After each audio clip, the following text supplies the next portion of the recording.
Hey guys, here's the transmission split open, and this is my first time actually doing it. I'm going to try to attempt to explain how this thing works. Um, so correct me if I'm wrong. Leave a comment, questions, suggestions as you wish. Anyway, um, so basically what we have here is we call this, at least the FSM says, the service manual called it, but differential assembly, differential gear. It has a differential pairing, one on this side and the other one's on the other side. So this is where your CV axle goes. In this orientations, this is where your CV axle driver's side goes, and you have this guy here, this assembly. They call it a main shaft assembly. But the more I understood it, it feels like this is more like counter shaft assembly. But anyway, and on this side you got input shaft assembly. So as you probably already understood it, understand how the manual transmission works. The power is transferred from the crank through the tranny by the clutch. The clutch is kind of engages or disengages the power from and to transmissions. In this case, you have this input shaft. You have this input shaft, and this goes all the way on the other side. You can't see it, but it's right there. The spline that attaches to the clutch, and that's how the power is being delivered. So in this case, you have three shift fork. This they call it shift fork assembly. You got 1, 2, and 3, and they'll do different things. This one here controls the fifth gear and the reverse. So as you move the lever, there's a shifter linkage down here that goes all the way to the back and inside go through inside your cabin, and that's connected to your stick shift. As you move your stick shift side to side, basically that's what happened. Think of it like the H pattern of your stick shift. Right there, that's if you pull or push, that engages the see that movement. See that movement there? That engages the first and second gear if you pull it. And this one, you're on the second slot here, that engages the fourth and third. And then the very right corner, that is controlling the fifth gear and the reverse. So back to this location here, the very left corner. So you got this shift fork. As you turn the linkage, actually as you push and pull the linkage, it push this shift fork up and down to engage the first gear, up to engage second gear, and go to this shifter mechanism here. Shifter mechanism is the shift fork mechanism. As you pull it, you would, let me see what's directions. If you push it,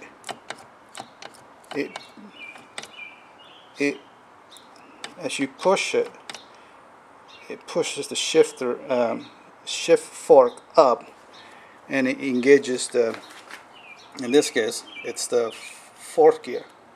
And if you shift it down, you would engage the third gear. Same thing on this shift fork assembly. This one control the fifth gear, and if you shift it up this way, it would bring this idler reverse gear in that position. Let me see if I could do it. Right there, and it changes the directions of the final draft so that you can do the reverse. So the power delivery goes something like this. Let's just say that you wanted to, since we're on this side, you want to do a fifth gear. So the fifth gear, see if I can do this. I've done this. Okay, there you go. So right now we're in the fifth gear, you know, and you can see here that's what we call it a synchro hub. The synchro hub is actually attached to the input shaft, right? So it's there is a key in there. You know, I don't think it's a one solid piece. It's basically, but it's attached to it. It's spinning with it, you know. So that's a synchro hub. And underneath that, there's a couple rings, and there's a synchro cone. And the synchro cone, underneath that synchro cone, is the gear itself. So right now it engages the fifth gear. So the power delivery goes something like this. It goes from the input shaft all the way to the top, goes to here, and then in order to make it to here, it has to go across. So going across to this gear, which is fixed to the main shaft, right? So the shaft would turn and carry the load down. You can't see it, but there is a helical gear down there that drive this big guy. So that's the power delivery. It goes from here, goes to the top, or on the side, goes down, and go to the final drive. Now, in the process of shifting this down, that's where the interesting part of this manual transmission is. So this is the hub, right? This is the hub, this is the gear, and this is the part of the fifth gear locating a spline. But on top of that, you can see that's what we call a synchro cone. So the synchro cone, actually, the way I understood it, the synchro cone, it kind of acts like a clutch. So the hub and the shaft spin, you know, and this one sometimes they spin in you know, when you want to change gear, they kind of change. They have a different speed, right? So if you don't have a synchro in there, you know, and you just have a hub, and you got a gear, and you're trying to lock it together by this. They call this coupler. You know, if the coupler slides down and trying to mash with this guy, and they have different speed, I would imagine that you would grind the teeth, like literally it would chew it up. You know, so the synchro, what that synchro does, you know, the shift fork push the synchro down, and it engages the fifth gear. You can't see it from here, but if you take a cross section, and there's actually a taper, you know, so it kind of works like a clutch, but the clutch has no has no taper. The clutch has a friction plate to transfer the torque, right? This one, they have a taper. Is gonna, you know, so once the taper bites into the other mating taper on this gear, it kind of brings the speed together, you know. And as you keep biting it, as this goes down and down, eventually it becomes 1-to-1 ratio, and then it enables you to slide this thing, the coupler, to slide this thing down smoothly and locking this gear to the synchro hub together. Now so that you can transfer the power now from the input shaft to, you know, eventually to the final drive. You know, so once you engage, it's like what I said previously. You know, the power goes from here to this side, goes down to that. So that's kind of how I understood it. You know, same thing if you want to go, you know, in this case fourth and third. So you would slide this thing up, locking it in place with the input shaft. So now it transfers the power from input shaft down here all the way up to the top, and then going across to the fourth gear and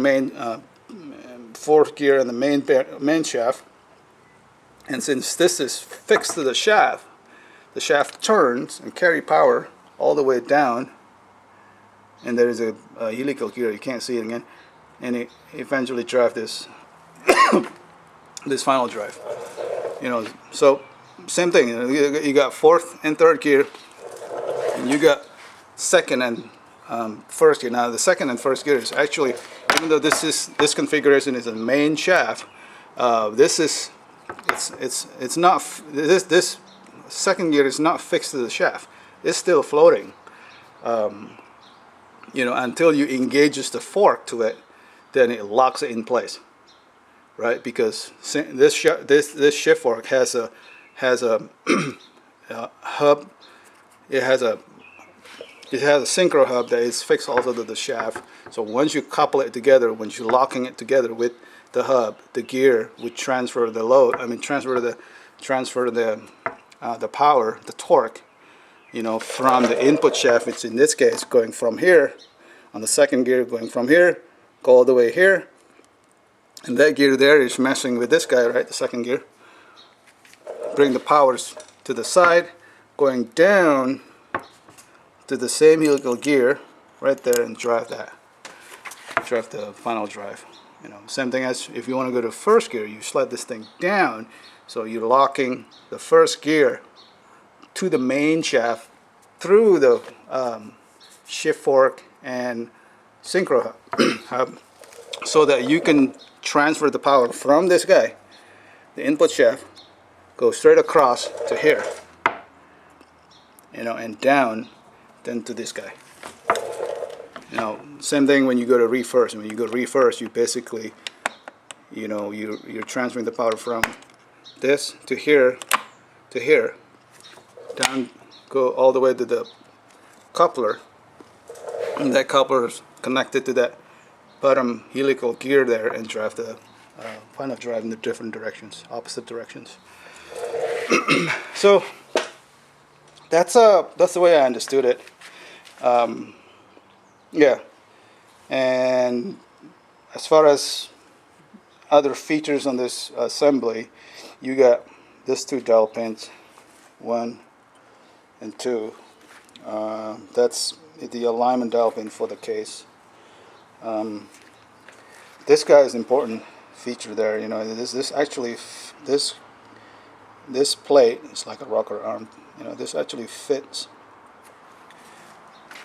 this groove right here, and there is a bolt going from the outside to the inside, and it basically goes through here. So I have to remember to line this up properly, otherwise the bolt would not engage, would not go in properly. There's a bunch of D10s. This is a D10 groove. There's two D10s, kind of keep it in place. You know, you can see the D10 marks in there. This is the D10 ball, sorry, and the springs. There's this little thing here. I'm not sure what that does, but I think it's some kind of magnetic something. That's a PNP switch from this guy, the one that goes in there. What else in there? Oh, and there's this guy. Some kind of oil channels, circulation thing. It just sits in there like that. Oh yeah, and this guy. This is another oil circulation thing, but this is what I was going to talk about. It's the shim adjustment. This is what adjusts the preloads of the bearing. So in this case, the input shaft has 2 shims, and that guy there sits in there.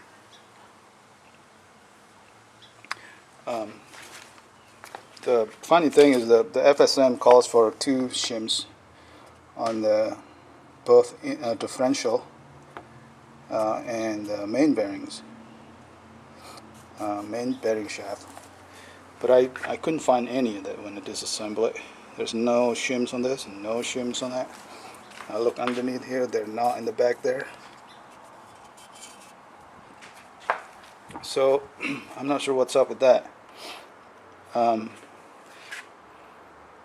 don't know if this transmission has been taken apart before, but I doubt it. It's 200,000 miles. The gears are looking okay. First gear looks pretty good. Second gear looks pretty good.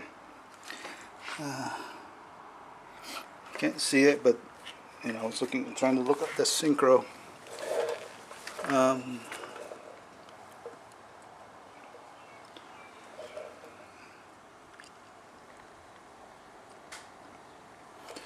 This is a fifth gear. It's got a little indentation in there. I don't know if that's, doesn't look like it should be there. Maybe this is a wear and tear. There's another one pattern here on the fourth gear. But as far as the alignment gear and the Synchro and the hub, and they all look decent. I mean, well, of course I don't know what the new one looks like, but to me that looks decent to me. Third gear looks fine.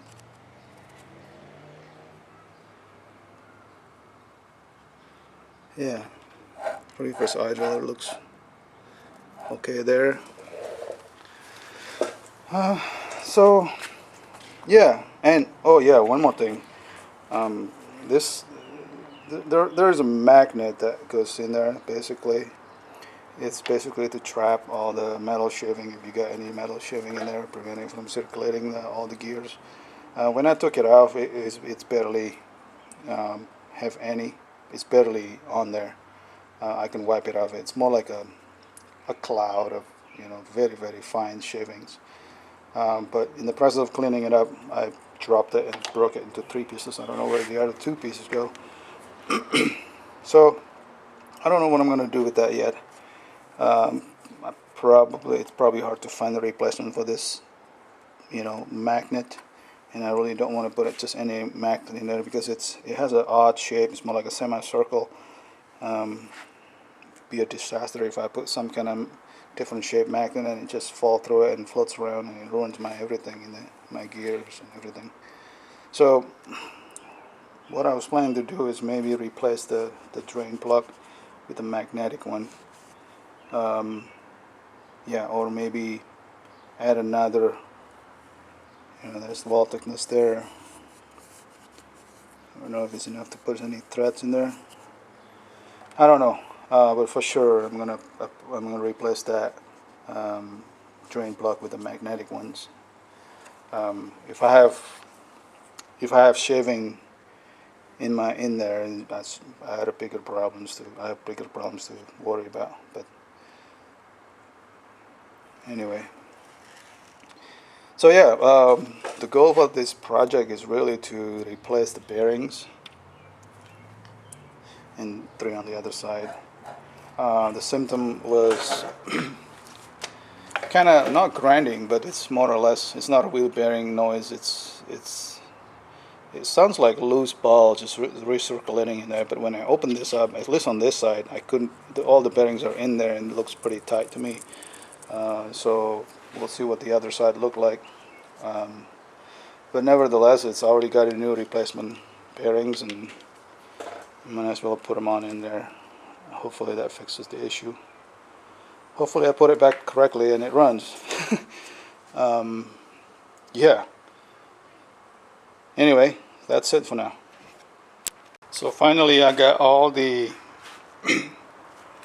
bearings, the shims, the seals out of there. So you could see that this is the input shaft. This is the seal. So it goes out of the bell housing. You know, this is the bearing, the old bearing. Old bearing looks pretty good. It is a Nachi Japan, and the new one is actually a NSK Japan, and it's got this. I guess I'm not going to use the snap ring in there. New seals. This one is facing the, I guess, I'm a little confused here. Yeah.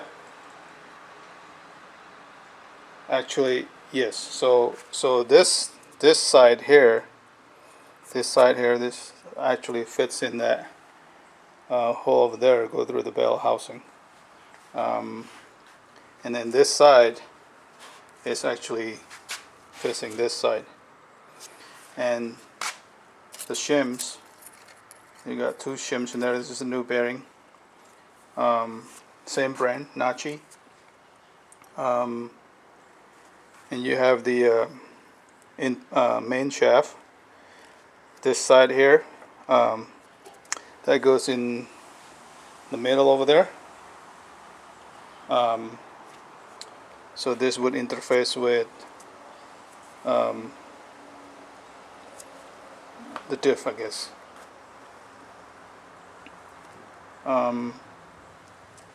The old bearing, it's Koyo.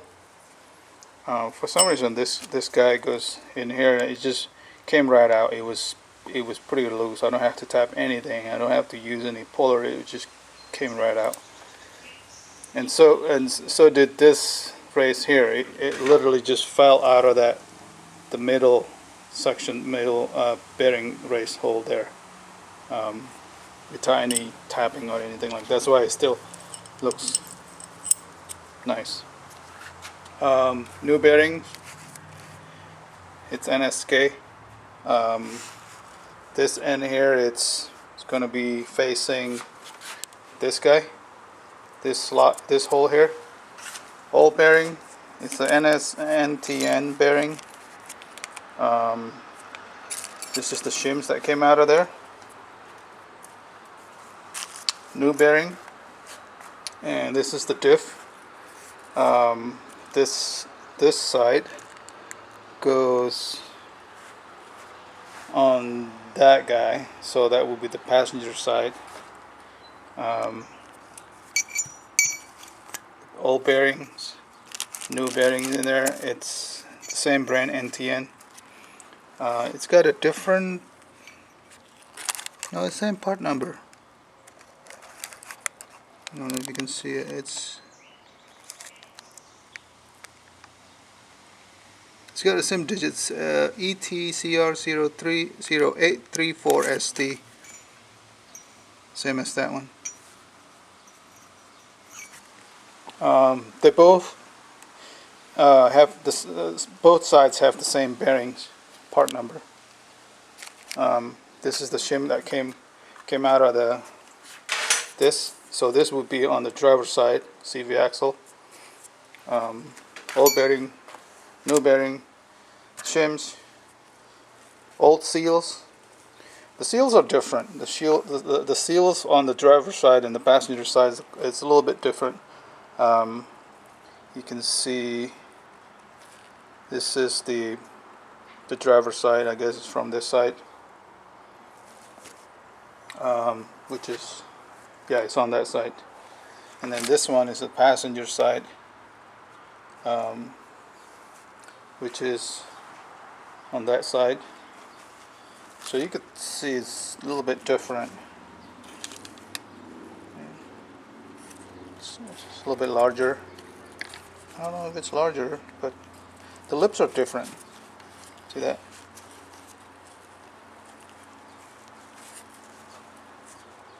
So anyway, and the new seal that I got also has different lips. This one, it came out of the linkages, or the shifter linkages. I guess it goes like that.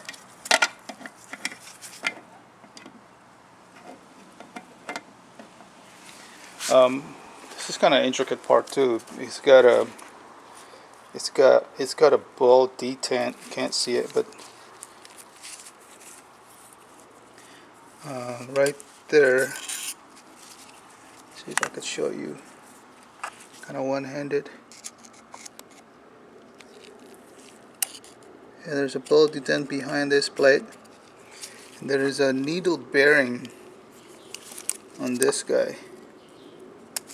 If you pull this guy out, there's a needle bearing in there. I'm not going to take it out, but so yeah. Then what else?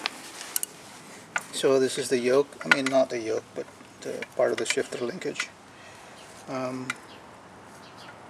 I'm gonna have to take this seal out. Not sure how I'm gonna do that. This is quite intricate too. Here, it's a spring loaded. And there's a hold by a spring pin. Yeah, this guy came right off. The bearing that was in there just came right off, and then the oil funnel. I was a little nervous, like, okay, how am I gonna get that oil funnel out of there? Because the oil funnel is actually behind the race, so I could probably tap the race from this slot here, but then I was afraid I'm gonna damage the oil funnel. But when I flip it upside down, it was just completely, it fell right off. So yeah, waiting for the magnet to show up.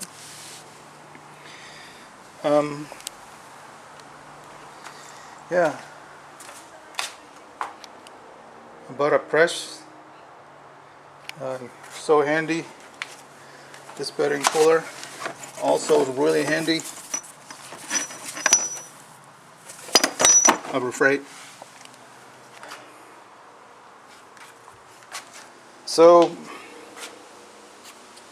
I guess this is all clean. I made sure that they're all no shaving, no nothing. It's all clean, and I gotta show you what I did when I pulled the bearing out of this. Pulling the bearing out of this div was quite challenging. So what I did was I kind of, you could see I broke the lip of that, the smaller end, so it goes like this, right?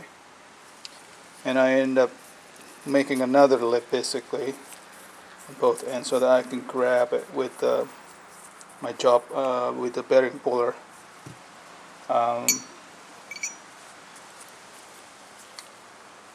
Yeah. So the one that's facing on this side, I probably didn't need to do this. I could just split it in half, and it would be just fine. But on the other side, this side here, the speed sensors, cogwheel is not there anymore. But this guy was over here, so I couldn't really split it in half because I would then ruin this. So and doing it with this split method was pretty effective. Make sure that you have, I just use my Dremel to do this, so to get the thickest wire, the thickest cutting wheel that you can find, and then let the jaw puller opening interface with that, and just crank it a little hard so that it bites in there. And it came right off. So yeah, it's coming along.